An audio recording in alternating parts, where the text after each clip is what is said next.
You're listening to She's Got Drive podcast, the podcast that inspires women to be a driver in their own life through the life and stories of Black women with drive. And I'm your host, Shirley McAlpine. I'm a business consultant, an executive coach, and a leadership facilitator working with people and organizations to live their lives by design and not default.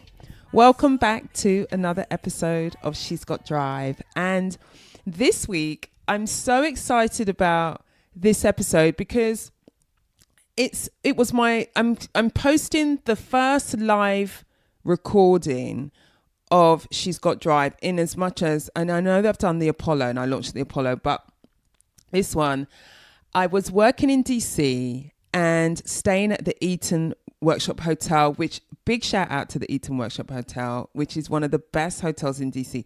I haven't stayed at every hotel in DC, of course, but I love Eaton. And if you love a good vibe, if you love beautiful space, if you love social justice, if you're committed to things that matter, to things like environment, anything around social justice and leveling the playing field, they're an organization who's committed to that, and I love staying there. So it's a new hotel that opened last September. I'm giving it a big shout out. I love staying there. So, and they've got a recording studio. And Jamil Hamilton, big shout out to Jamil for letting us take a moment out of our schedule to record a She's Got Drive live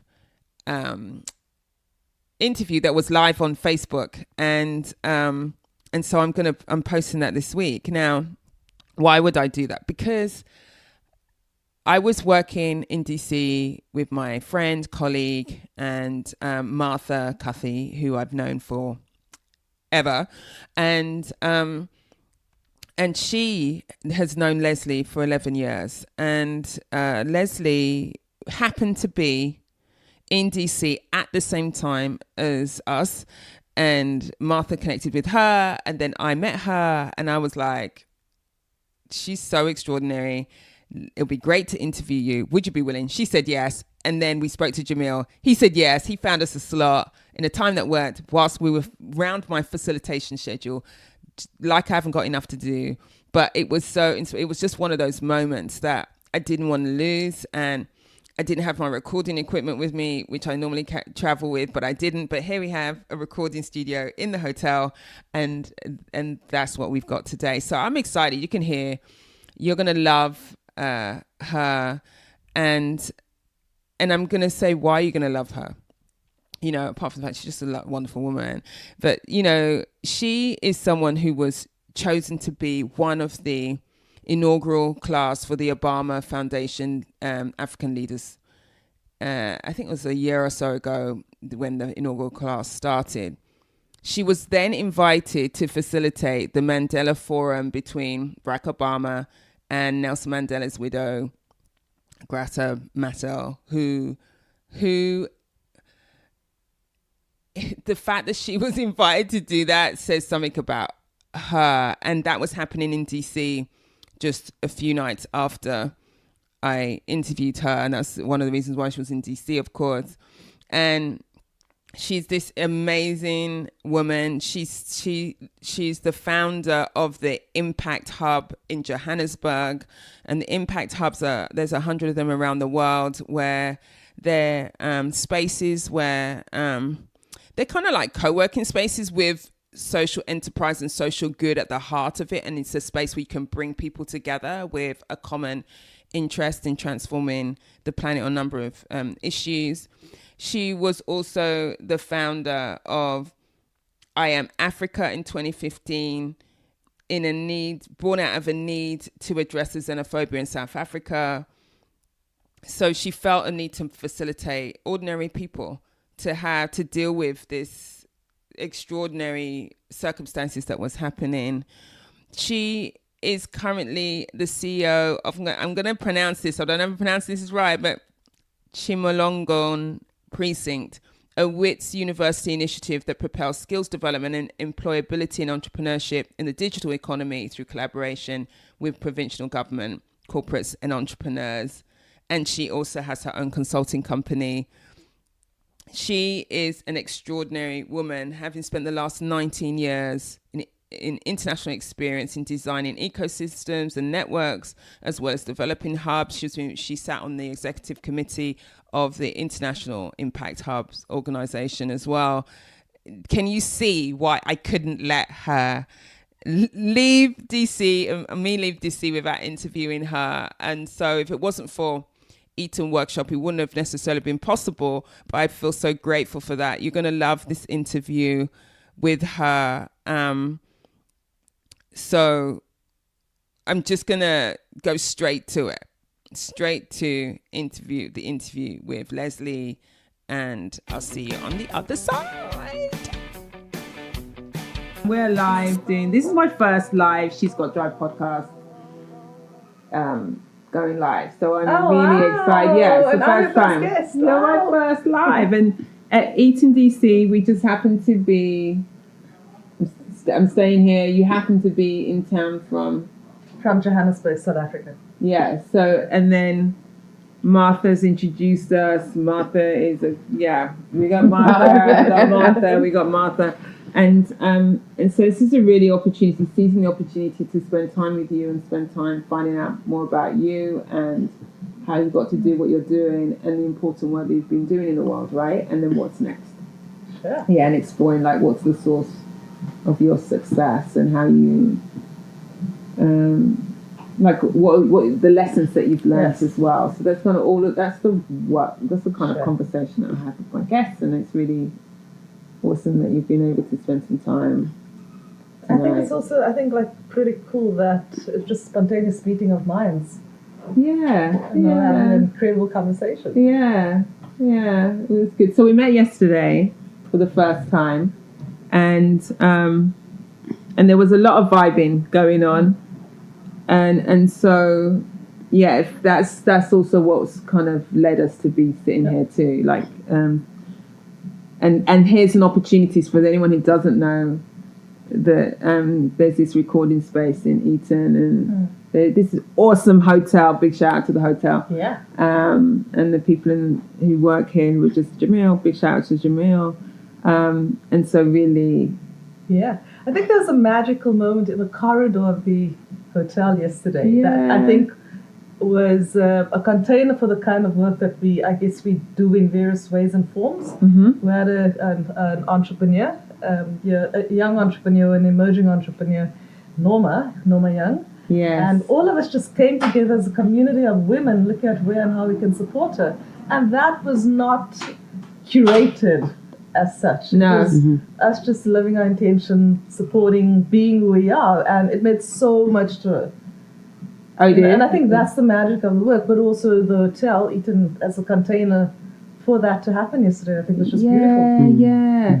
You know, one of the reasons for She's Got Drive, there's many reasons for She's Got Drive podcast, but one of them is about women supporting women through their stories, women supporting women to be their best selves, to excel, to succeed through learning about how other women have done it. And so that exchange was also about, this is information that I have that might be useful. These are some questions that you could consider. May I be so bold as to suggest, certain things like that has us stand for one another in a different way, rather than be like, oh, you're good, you'll figure it out, So I like that because we don't lose anything by giving. In fact, I think it enriches us. Yeah. Like we walked away with a feel good. Yeah. I think, and I think that comes from having often an abundance mindset. I think, especially in this transition time of change, it's the moment where we move away from scarcity. Thinking, and I think the world is modeled around scarcity. Absolutely, and we need to be intentional about shifting that. Yeah, and the other vision that I've had around She's Got Drive and why is like this vision for a network of women really powerfully supporting one another And yeah, so from a place of, as you speak, from a place of abundance, like there's more than enough for all of us if we can like hold that for one another, you know, like versus I like for someone like I've got there but I don't have to support you with getting there. Do you know what I mean? Which is a scarce mentality. Yeah. Like how do we make sure there's a critical mass of Black women like succeeding in the fields that they're choosing rather than settling for one or two people succeeding.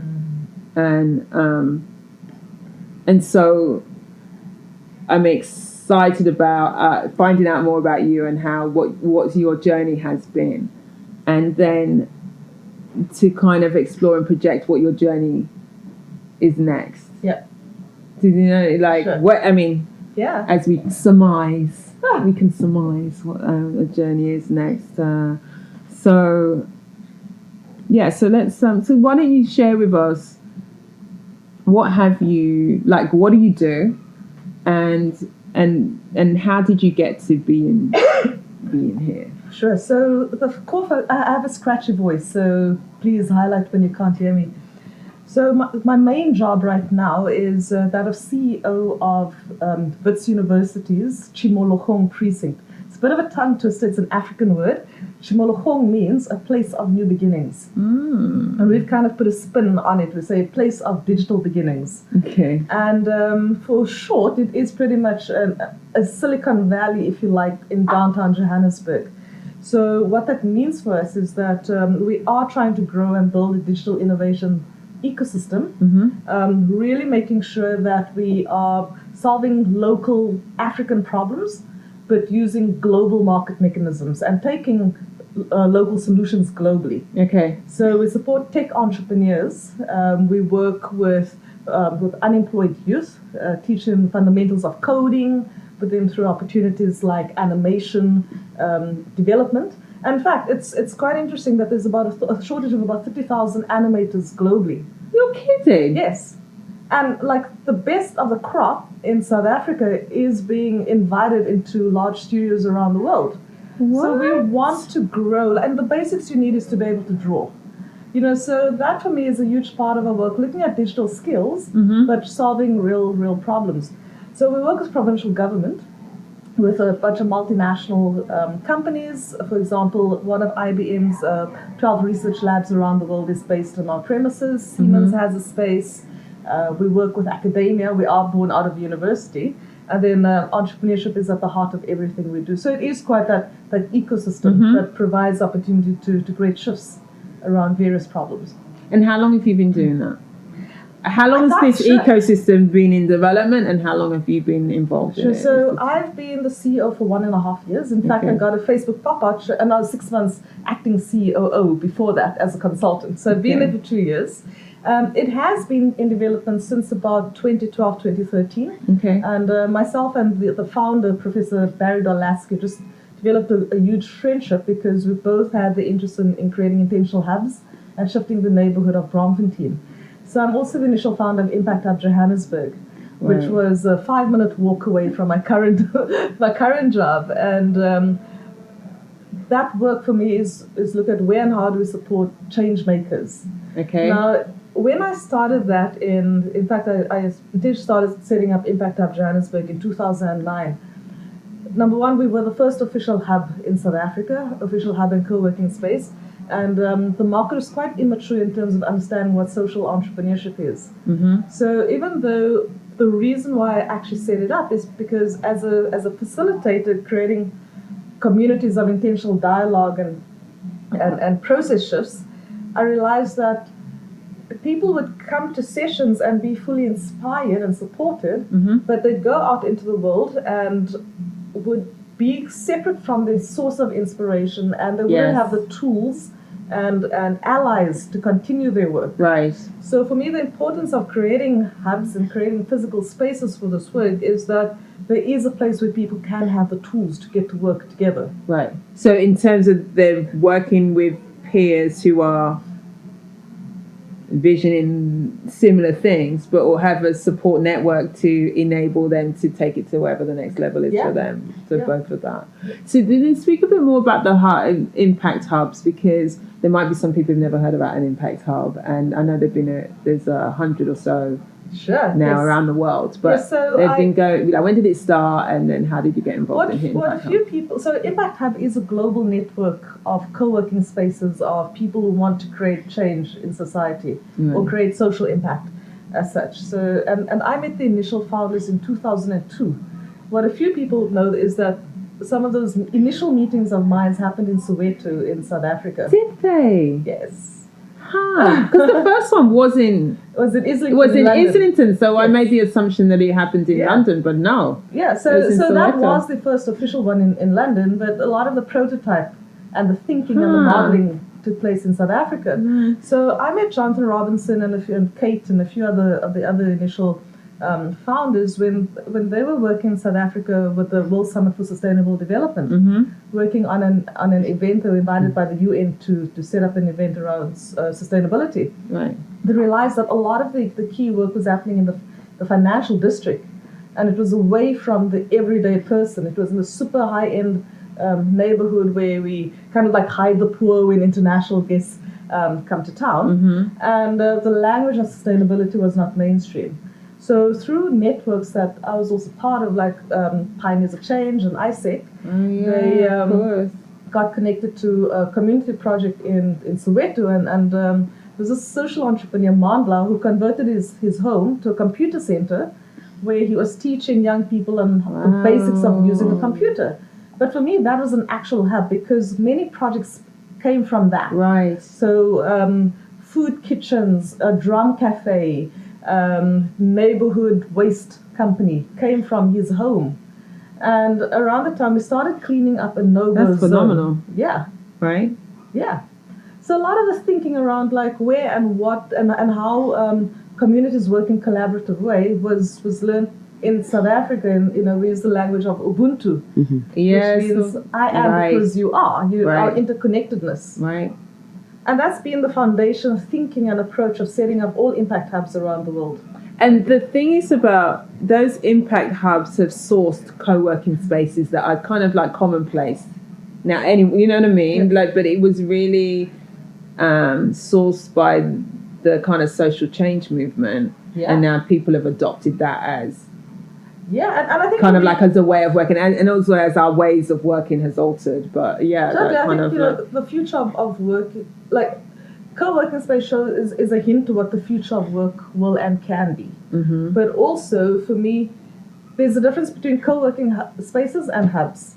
Co-working spaces can be a hot desk. You roll up your hot desk and you leave. Yeah. Hubs are intentional communities. Right. Where we're coming together to solve various social systems, be it around food security or where and how we work in South Africa. The future of mining is under question. Yes. There's water, issues around water. So the co-working element is a means to the end. It's a means to convening people. To get together. Yeah. And so when you were leading, and because you still have some involvement in the impact hubs, and how do you determine what's the area that you're focusing in on? Because you said there's various ones. So if you're in different locations, how do they decide to focus? So I set up Impact Hub Johannesburg around 2010, and in fact I have recently stepped out of the operating team. So the new team needs to drive the vision around where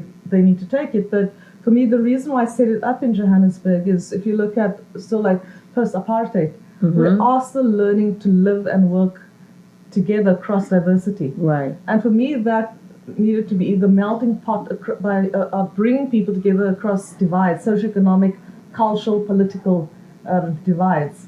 And, so we would create dialogues, we would invite people to have a way of almost experiencing being together in a different way while creating opportunities for each other. And, it has evolved and has a different need now than when I set it up. And like I said, I don't want to influence right now, like being the founder that clings on to the vision. So the team will evolve and mold it as where it needed. goes. Yes. So right now, like I say, Chimolokong Precinct is my main work. I'm applying the same thinking around social change, but looking at where and how digital innovation can drive and support change. Yes. I also have Lesley Williams Consultings, which is my baby. So I do all sorts of projects through that, whatever gives me joy in the moment. Yeah. I do quite a bit of dialogue, process dialogue work, MC, moderation kind of work. Whatever gives me joy in the moment. So yeah. And so when, if you think about, so you're coming to the end of that cycle with Impact Hubs, your relationship in the way that you've had it. What are you most proud of about that time? Because it's a significant part of your time. So you're right, I've spent most of my adulthood with Impact Hub. So from 2002, I was, so it is a long time. And I'm not shy, I'm 39 now, so and I was about 22 when I got involved. So I am incredibly proud of how the community stood together in various iterations of the Impact Hub network. It is locally owned by local entrepreneurs who create and develop the business model based on what their local needs are. Okay. And for me, that is what's super clear, and I'm very proud of that. So we don't over subscribe what the model should be at a local level, but each one needs to contribute to the pot. I have incredibly close friendships, and I'll continue to. Those are friendships for life. I was exchanging a WhatsApp this morning with my former flatmate who was also involved in Impact Hub, and he's in San Francisco. So that forms of connectivity takes you into various places in life, and the thinking and I would say I was groomed in the Impact Hub network. We're taking that thinking into different places of the world, even though we're using different brands. We weaving that intentionality into other forms of work. Right. So if you think about what the strands of the Impact Hub kind of, what I want to say, like the underpinning, if you had to say the three things that are the strands of Impact Hub that you are carrying into your other work, what would you say they are? So the one theme that is most recent and that struck a huge chord is the ability to work with unlikely allies. Say that again. The ability to work with unlikely allies. Yes. Okay. So What that basically means that, in fact, for a few years, I'm not sure if it's still going, there's been the annual Unlikely Allies Conference. And what that basically means is that to solve systems, you cannot always work with like-minded people. Okay. Yes. So you may have an opposing view to someone else, but we do need to find a way to work together or collaborate in opposition. Right. And in fact, I'm thinking a lot about Nelson Mandela with being a centenary. If you look at the transition from apartheid, and we're still dealing with a lot of those issues, his ability to see the complexity of working with opposition and look deep into their lives and finding ways where we can work together. That's unity. And we need to find that touch point. Social change is not for a privileged few, and we cannot become cliques, if you like, exclusive cliques of like-minded people working separately. We need to find each other. And I think, for me, that's a real strong theme for me I take away from Impact Hub. I love that. Sure. I just want to kind of just pause around that, because there's a couple of things for me when you say it really is this, and in this current context in the US, I think it has where I live, it has real resonance as well. That we can get our support from the allies that we know and love. You know what I mean? But the movement can only happen when we go beyond that into the unlikely allies. I love that. And the other thing is... Which is very uncomfortable, and it's very, very hard. So it's hard, hard conversations and hard relationships to navigate and be in. And the other thing is one of the... so we're facilitating at the moment, and one of our guiding principles is 2% of truth, right? That Martha introduces and talks about, is that is that even when we disagree with someone or are finding it very difficult to understand why they are coming from holding a particular stance or coming from a particular position, that can we find 2% of truth in what they're saying? And if we can locate and find the 2% of truth, then there's that little bit of overlap that we can, from that place, build from there. And rather than just kind of totally dismiss them and who they are, right? Yeah, to stay in relationship. And that's the key thing, is how can you stay in relationship, even when there's a part of you that is totally horrified by the 98% that you can't be with. Right. Instead, focus on the 2% that you can be with. Yeah. Yeah. In Adam Cahane's book, Collaborating with the Enemy, he says that, sometimes we can't find connecting principles to work with initially. But sometimes it takes just starting and getting to work and building momentum and experimenting, working with each other, and then drawing the principles from that. Right, like building them together as we work together. Yeah, and I think, quite often we, especially some of us who are in the change agent work and facilitators, and for me, like, we absolutely have to build a container with common principles. We need to develop them. Like, I feel I'm quite, it's almost sacred to me. So for me, that book kind of challenges my thinking and says, like, well, what if we don't find those common principles and we need to work together anyway? So for me, that it encourages me to sometimes act and then reflect and say, okay, what can we draw from acting and learn from that and then develop principles from there. It takes trust, though, doesn't it? Yeah, and you don't trust in the process, at least as a minimum. You're trusting the process that's going to lead to that, even if you're not in the moment of trusting in the relationship yet. Yeah, and like I say, in the context we are now in the US, where there's a lot of distrust. Mm-hmm. And that's what I love about, I'm going to be reflecting on that quite a bit, the 2% of truth. To see where and how are those pockets where we can almost blow in 2%. Right. If you like, but it needs to be authentic. Yeah, exactly. Well, it reminds me of, I don't know if this is an urban myth, but one of the stories that I heard about Desmond Tutu in the reconciliation work that he led was he'd start with, can we agree that it's Wednesday at 6:30? Like, he would start with saying something that is fact-based, that is obvious, that you can't disagree with, as a way of getting agreement around let's start on a basis of agreeing of something. And then so we all know it's Tuesday, we all know it's this time, so there was something about how do we create connection and agreement, and he'd start with something like that. And it was, as I said, I don't know if it's another myth. People might go, Desmond Tutu didn't do that, but if he didn't, he should have. But yeah, so I say that to kind of understand that the moments of overlap, that we seek overlap, and whether that's in change as change agents addressing really some of those hard, tough issues, or whether that's in our own interpersonal personal relationships when we are challenged inside of work or outside of work. Like, what is it that where can we find the common space, even if it's just tiny space? And I think it's also about, like, remembering to be human. And the reason why I named that is because I find myself in the tech world, which is rapidly changing, and there is a different way that I would say the tech community speak and the venture capital community speak. It's kind of like cool, fast-paced, get to it, elevator pitch, be snappy, be on the point.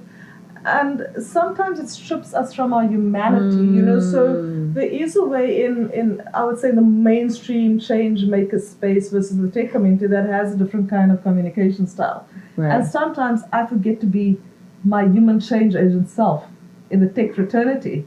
And sometimes it comes through in little things, even in South Africa, and it's sometimes highly annoying, and it's quite cultural, where somebody calls you and it first starts with, hello, how are you doing? Like this long exchange of relationship building between until you get to the point. Okay. And even right now, as someone who has been groomed and trained and been intentional all these years about building intentional relationships, I'm getting annoyed now, and I'm like, what's the point? Get to the point. And not pausing and building the relationship. Right.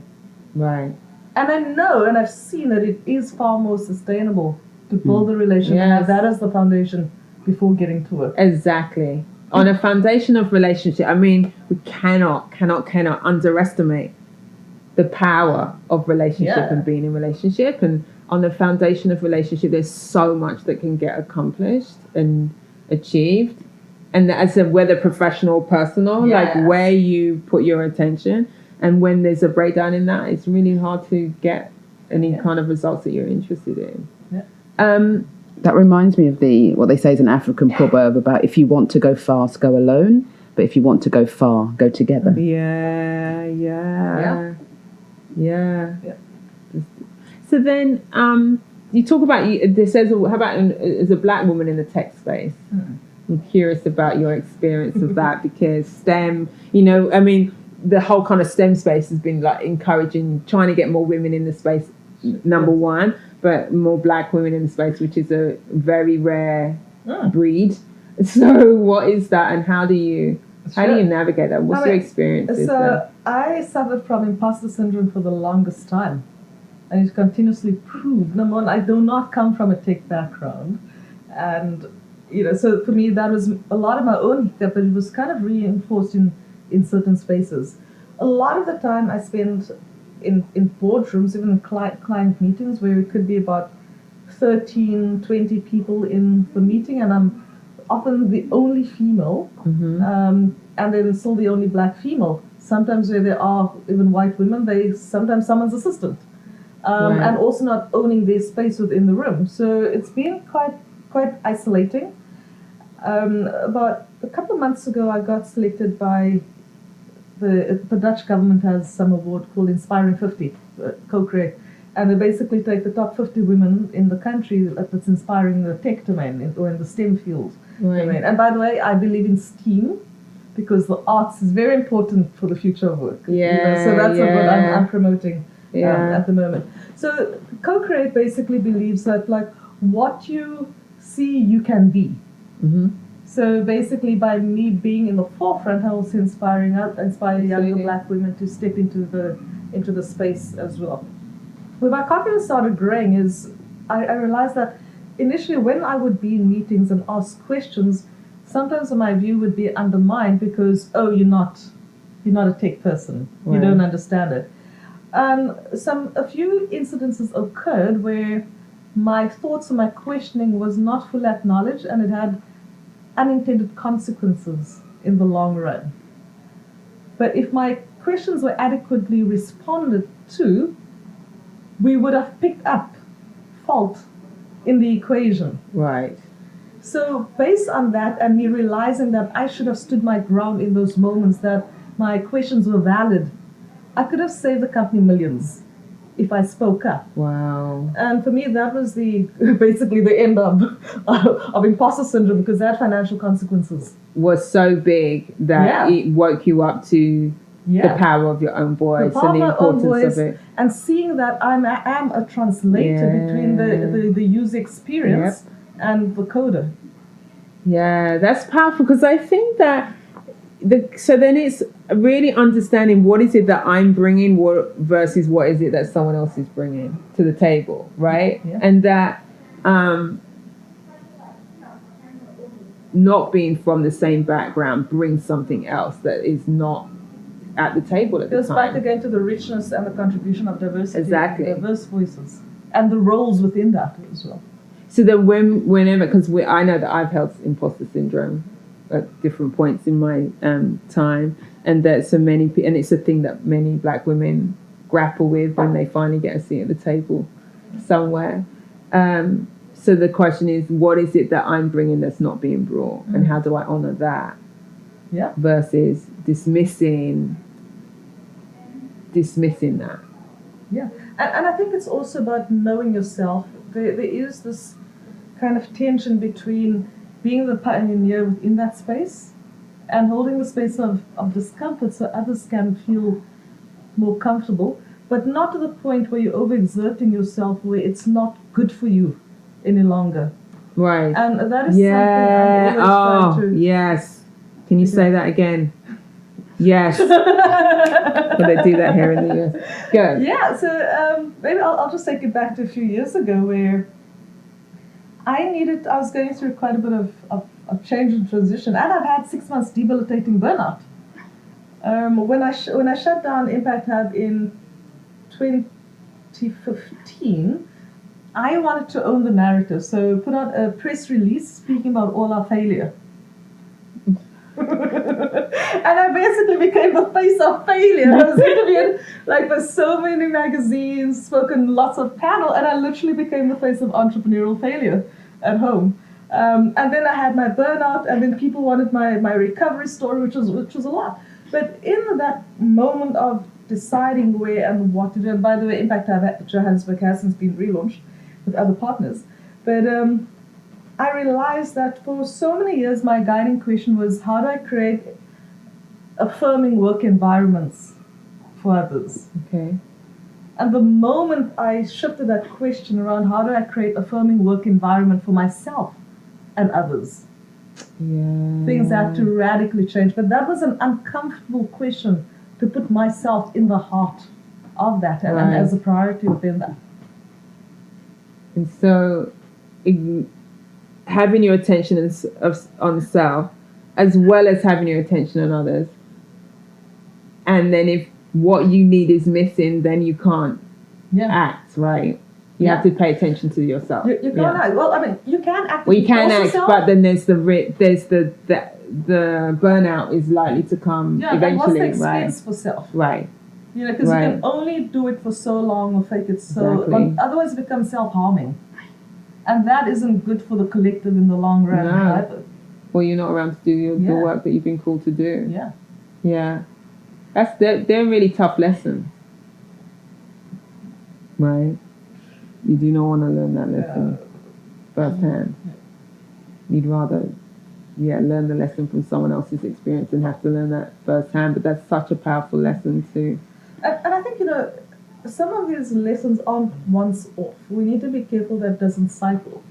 But when I catch myself going that way, I remember the initial experience and I pull myself back. It's almost like self-actualization. You haven't self-actualized, full stop. There's always an opportunity to learn and grow in the same way, be it failure or disappointment, or sometimes even in dating relationships, you're like, I've dated this person again before, I know this doesn't work for me, so having the wisdom to then cut it and move along much faster. Right. Well, one of the things I'm dealing with or looking at, so I set goals for myself each year, and one of the goals that I'm really looking and working on is my self-care and my well-being.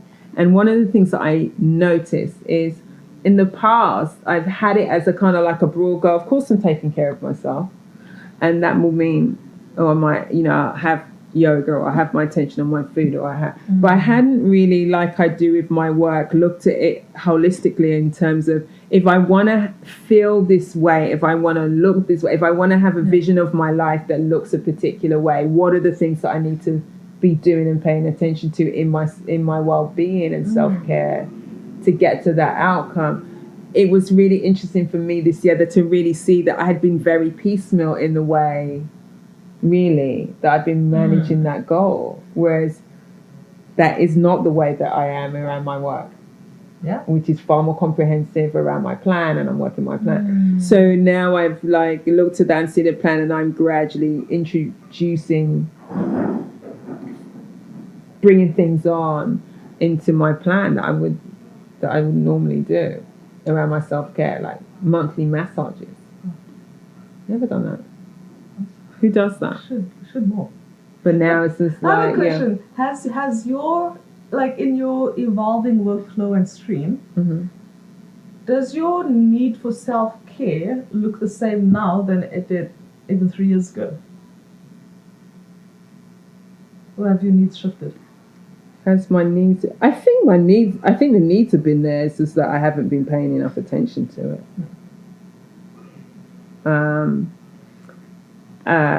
And that if I look at my workflow now, I travel much more.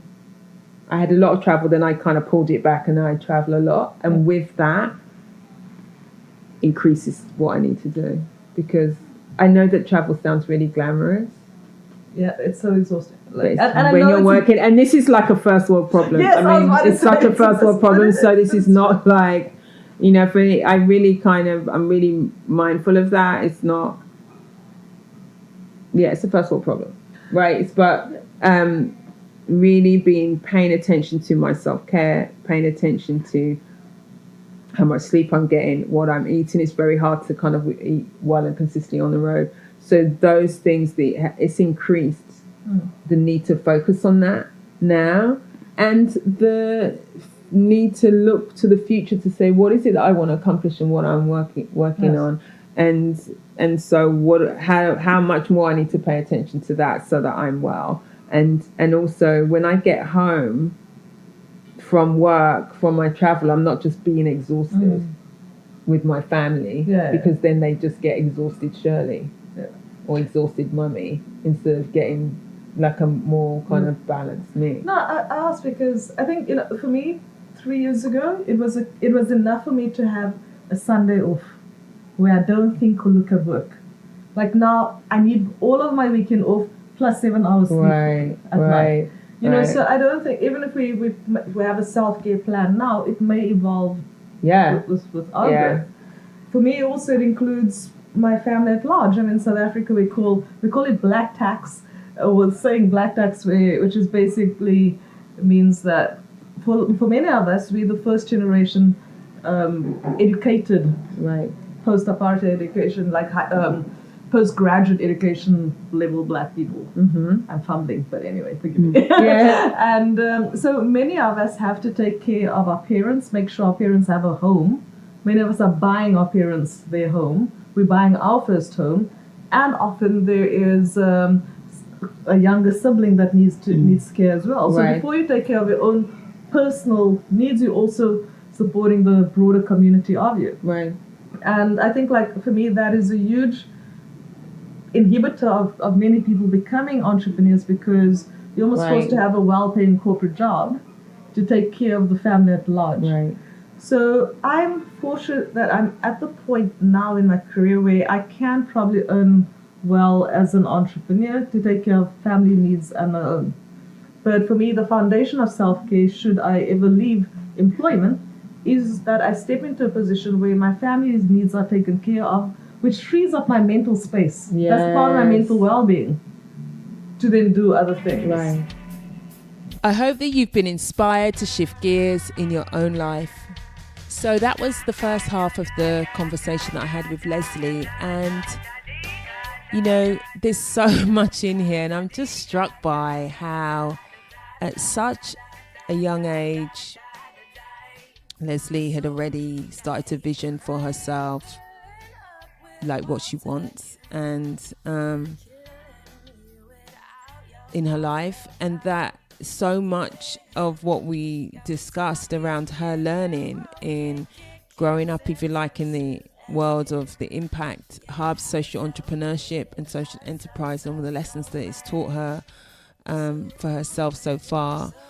There is more rich conversation coming in the second part that is coming out in the next couple of days. So listen, look out for that. If you are loving the show, then please rate and review the show on iTunes and anywhere you listen to this podcast. It makes a difference. The other thing that makes a difference, if you share She's Got Drive with someone or some people that in your life who you think would love listening to the show. So please share the show and let as many people know about it as possible. And the third thing, I just want to remind you, you know, we talk about vision in ourselves. We talk about, you know, when I talk about what's driving me in my life, you know, when I keep sharing the things that I'm taking on, you know, those things come out of me setting goals, me visioning my life, and me figuring out what's the life that I want to live and taking steps towards that. So I want to remind you that I have the goalkeeper, the 4-step goalkeeper that you can always download It's in the show notes. The link is in the show notes, because if you want to live a life that's with intention, and if you want intention to meet opportunity, you have to plan for that. You have to vision that. And so this is a tool that will help you get one step closer to visioning your goals and getting the life that you want. If you want to get hold of me, you can contact me on my Instagram. You can DM me there, or you can always contact me through my website, shirleymcalpine.com/contact me. And I will obviously respond to you. I love hearing from everyone who gets in contact with me, so I appreciate it so much. She's Got Drive is produced by Cassandra Voltalina. The music is by the awesome all-female band Blonde. The song is called Circles. Thank you so much for listening. Until next time, go well and stay well.